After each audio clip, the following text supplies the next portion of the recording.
Assalamualaikum warahmatullahi wabarakatuh. Saya Almaliah Maliska Sari, kami dari kelompok 9. Di sini saya bersama kedua teman saya, yaitu Muhammad Arif Wicaksana dan Mutia Muhlisa, akan mempresentasikan materi mengenai konsep Islam tentang pembinaan dalam keluarga. Pada mata kuliah umum pendidikan agama Islam ini, kami diampu oleh Ibu Dr. Izzatul Mardiah MA.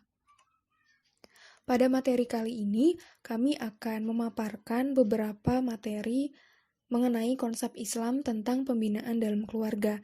Yang pertama yaitu makna dan hakikat keluarga Islami, yang kedua rukun dan syarat pernikahan dalam Islam, yang ketiga tuntunan pembinaan keluarga Islami, yang keempat konsep talak dan rujuk, yang kelima hakikat pembinaan anak dalam Islam, yang keenam hak dan kewajiban orang tua terhadap anak dalam Islam, lalu yang terakhir hak dan kewajiban anak terhadap orang tua dalam Islam. Makna dan hakikat keluarga Islami. Keluarga dalam pandangan Islam memiliki nilai yang tidak kecil. Keluarga terdiri dari suami, istri, dan anak-anak. Bahkan Islam menaruh perhatian besar terhadap kehidupan keluarga dengan meletakkan kaidah-kaidah yang arif guna memelihara kehidupan keluarga dari ketidakharmonisan dan kehancuran. Kenapa demikian besar perhatian Islam? Karena tidak dapat dipungkiri bahwa keluarga adalah landasan pertama untuk membangun masyarakat muslim dan merupakan madrasah iman yang diharapkan dapat mencetak generasi-generasi muslim yang mampu meninggikan kalimat Allah di muka bumi. Dalam pandangan manapun, keluarga dianggap sebagai elemen sistem sosial yang akan membentuk sebuah masyarakat. Ada pula pasangan yang terhempas gagal ketika tidak ada yang dapat dilakukan selain berpisah. Saling memahami adalah kata kunci dari sekian banyak tips dan kiat untuk membina keluarga yang sakinah, mawaddah, warahmah. Tiada artinya memiliki berbagai macam keahlian dan keterampilan tentang dunia keluarga apabila tidak ada kemauan untuk saling memahami pasangan masing-masing. Seiring dengan itu, juga tidak begitu bermanfaat jika hanya satu pihak saja yang mau memahami pasangannya, sementara pihak yang lain tidak mau tahu. Kemudian ada syarat pernikahan dalam Islam.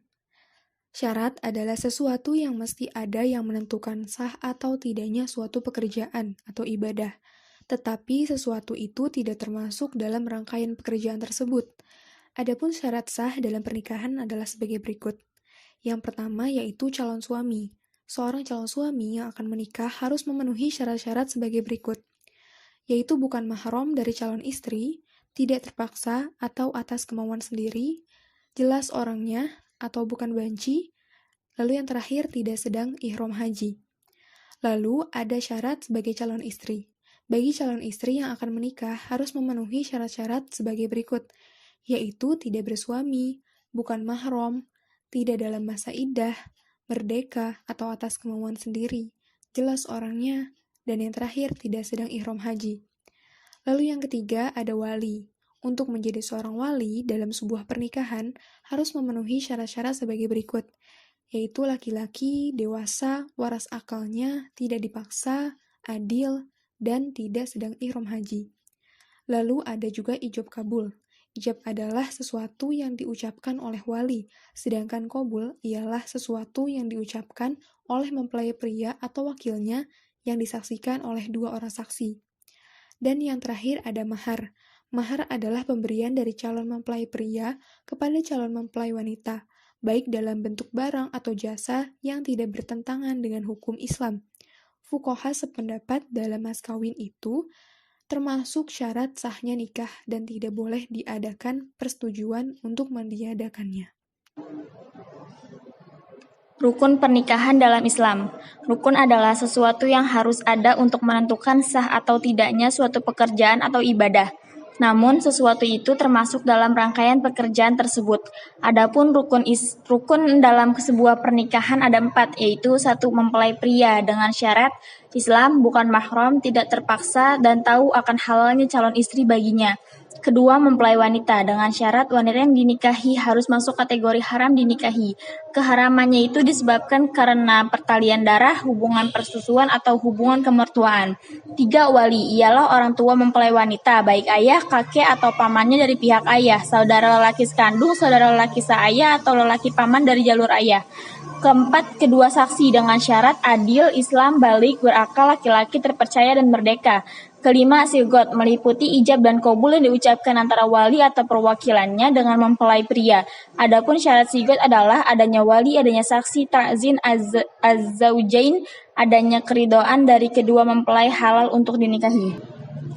Tuntunan pembinaan keluarga Islami. Upaya pencapaian tujuan pembinaan nilai-nilai Islam dalam keluarga adalah bahwa orang tua selaku pendidik berkewajiban untuk mengkondisikan keluarga dalam mengarahkan anak-anaknya sedini mungkin kepada ajaran agama. Upaya mencari pemahaman secara mendalam mengenai peranan ayah itu juga penting karena dunia kegiatan wanita berkembang dengan motif mencari kepuasan diri atau karena tuntunan ekonomi. Banyak wanita dewasa saat ini bekerja secara purna waktu di luar rumah.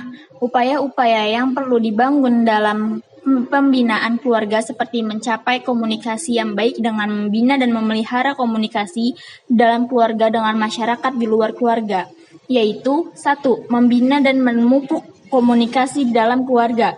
Hubungan antara anggota keluarga harus dipupuk dan dipelihara dengan baik. Kesatuan sikap ayah dan ibu merupakan jalinan yang memberikan rasa aman bagi anak-anak. Membina hubungan antara suami istri membutuhkan waktu yang cukup lama, diwarnai suasana santai sebagai kesempatan saling mengungkapkan isi hati atau kekesalan yang berkaitan dengan pekerjaan masing-masing dan keakraban yang menyejukkan. Kedua, membina hubungan akrab suami istri memerlukan tekad baik dan derajat toleransi yang tinggi untuk dapat mengatasi macam-macam masalah. Berdasarkan penjelasan di atas, dapat disimpulkan upaya suatu usaha-usaha yang dilakukan individu dalam membina, mengubah, dan memelihara dalam pencapaian sesuatu perubahan, baik itu dalam keluarga ataupun masyarakat. Konsep talak dan rujuk. Talak adalah memutuskan hubungan antara suami istri dari ikatan pernikahan yang sah menurut syariat agama. Hukum talak dalam Islam. 1. Talak menjadi wajib. Hukum talak menjadi wajib yakni talak yang akan dijatuhkan oleh pihak penengah antara suami dan istri atau hakam. Karena perceraian antara suami dan istri yang tidak akan mungkin disatukan kembali dan juga talak merupakan satu-satunya jalan. Kedua, talak menjadi haram. Hukum dari talak menjadi haram yakni talak tanpa alasan yang benar. Oleh sebab itu diharamkan karena menyakiti istri yang pada akhirnya akan merugikan kedua belah pihak, dikarenakan tidak ada gunanya dan juga kemaslahatan melakukan talak. 3. Talak menjadi sunnah. Hukum talak menjadi sunnah yakni suatu talak yang disebabkan istri mengabaikan kewajibannya kepada Allah maupun suka melanggar larangannya. Dalam hal ini, istri dikategorikan sudah rusak moralnya, padahal suami sudah berusaha memperbaiki dirinya. Rukun talak dalam Islam. Rukun talak merupakan terdapat unsur-unsur pokok yang harus ada dalam talak, dan juga jatuhnya talak tergantung unsur-unsur tersebut. Berikut ini adalah rukun-rukun dari talak. 1. Suami. Talak yang dijatuhkan suami terhadap istri telah dianggap sah apabila suami dalam keadaan berakal, balik, dan berdasarkan kemauannya sendiri, bukan sebuah paksaan dari pihak manapun. Jumhur ulama sepakat bahwa suami yang telah terkena gangguan jiwa dan bukan atas kemauannya sendiri, talaknya akan tidak sah. Kedua, istri. Talak yang dijatuhkan kepada istri hukumnya sah saja apabila masih dalam ikatan suami istri yang sah dan istri dalam keadaan iddah talak raj'i ataupun talak bain sugro yang dijatuhkan sebelumnya. Ketiga, qasdu atau disengaja. Melakukan talak tidak sah jika ada kesengajaan mengucapkan talak dengan maksud untuk menalak dan juga bukan maksud yang lainnya. Oleh sebab itu, jika salah dalam mengucapkan tidak akan dianggap sebagai talak.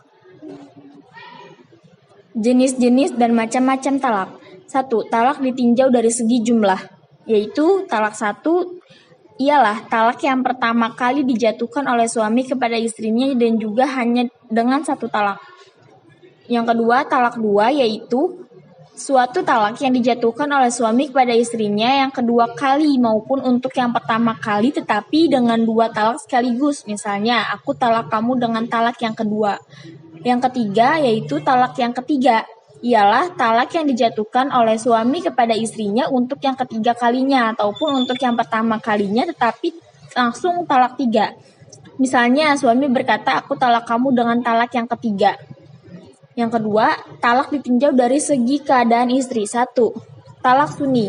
Talak sunni yakni talak yang dijatuhkan suami kepada istrinya yang pernah dicampurinya dan pada waktu itu keadaan istri dalam keadaan suci dan pada waktu suci belum dicampurinya sedang hamil dan juga jelas kehamilannya. Yang kedua, talak badai, yakni talak yang dijatuhkan suami kepada istri yang pernah dicampurinya dan pada saat itu keadaan istri sedang haid dan dalam keadaan suci, tetapi pada waktu suci tersebut sudah dicampuri. Yang ketiga, talak ditinjau dari segi boleh tidaknya bekas suami untuk rujuk kembali. Pertama ada talak raj'i. Yang dimaksud dengan talak raj'i adalah talak yang boleh dirujuk kembali mantan istri oleh mantan suaminya selama masa iddah maupun sebelum masa iddahnya yang berakhir. Yang termasuk talak raj'i yakni talak 1 dan juga talak 2. Yang kedua ada talak ba'in.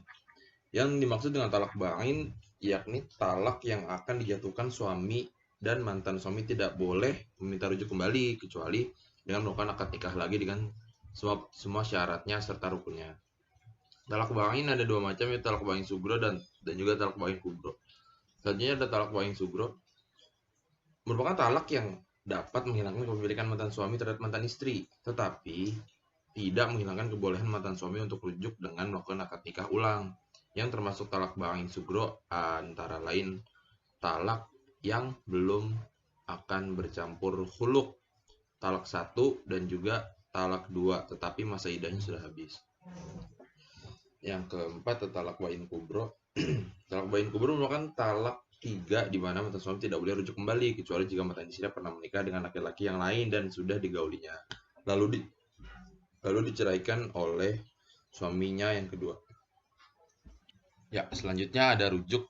Rujuk adalah bersatunya kembali pasangan suami dan istri dalam ikatan pernikahan setelah terjadinya talak raj'i atau diantara talak 1 dan talak 2 dan sebelum habis masa iddahnya, yaitu masa saat istri menunggu setelah diceraikan oleh suaminya. Jika seorang suami memutuskan untuk rujuk dengan istrinya, keduanya nggak perlu melangsungkan akad nikah, sebab akad nikah yang keduanya miliki sebelum sepenuhnya putus. Syarat rujuk yaitu yang pertama, dari sisi istri, yaitu istri yang telah ditalak pernah melakukan hubungan seksual dengan sang suami.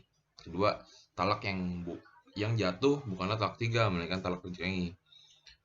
Yang ketiga, adanya ucapan jelas atau tersirat untuk mengajak rujukan. Keempat, adanya saksi yang menyaksikan suami dan istri rujuk kembali. Yang kelima, rujuk setelah talak 1 dan 2 saja, baik talak tersebut langsung dari suami atau dari hakim. 6. Rujuk dilakukan selama masa iddah. Apabila telah lewat masa iddah, menurut kesepakatan ulama fikih, tidak ada rujuk.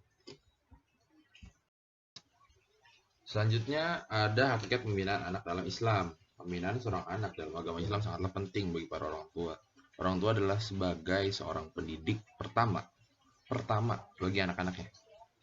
Perilaku dan watak seorang anak akan meniru perilaku dan watak dari orang tuanya. Pembinaan anak merupakan kewajiban yang nantinya akan diminta pertanggungjawaban kelak. Ibarat sebuah peribahasa, buah jatuh tidak jauh dari pohonnya. Ya, untuk membina anak menjadi anak yang soleh memerlukan beberapa metode. Yang pertama, menggunakan metode suri tauladan. Itu dengan sifat dan hasanah yang berarti baik, mencontohkan kepada anak yang baik. Metode pembiasaan merupakan metode yang menitik beratkan pada perilaku anak yang diturunkan dari sifat-sifat baik yang telah ia contoh dari orang tuanya. Jadi orang tua mencontohkan minum dengan tangan kanan, orang tuanya juga harus bisa mengingetin anaknya setiap hari gitu, untuk membiasakan diri dalam melakukan hal yang baik. Ketiga, metode ceramah. metode ini dinilai cukup efektif dalam memberikan pemahaman kepada anak dalam mengajarkan perilaku dan juga larangan-larangan sesuai dengan ajaran agama. Keempat, ada metode diskusi. Metode ini bisa digunakan dalam membina anak karena orang tua dapat berdiskusi dengan anak dengan tujuan untuk memantapkan pikiran mereka dan juga pengetahuan mereka terhadap suatu hal. Hak dan kewajiban orang tua terhadap anak dalam Islam. Yang pertama, hak memberikan nasab. Nasab adalah hubungan darah antara seorang anak dengan ayah dan ibunya karena sebab-sebab yang sah, yakni jika sang anak dilahirkan atas dasar perkawinan dan dalam kandungan tertentu yang oleh syara diakui keabsahannya. Kedua, kewajiban memberikan air susu.